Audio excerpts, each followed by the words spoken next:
all about Bonfire Night.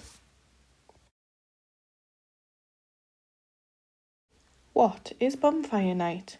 Bonfire Night is celebrated on the 5th of November every year.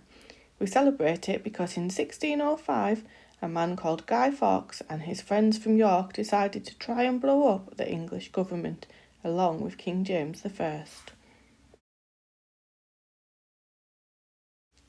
Why celebrate? King James wanted to celebrate the fact that he had lived through such a treacherous plot and therefore ordered that November the 5th should be an official celebration for everyone in Great Britain.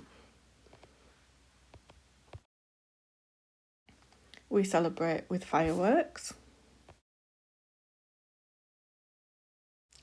We celebrate with burning Guy Fawkes.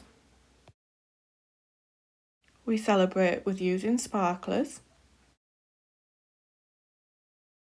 We celebrate with eating toffee apples, jacket potatoes and bonfire toffee. How do we remember? Remember, the 5th of November, gunpowder treason and plot. I know of no reason why gunpowder treason should ever be forgot.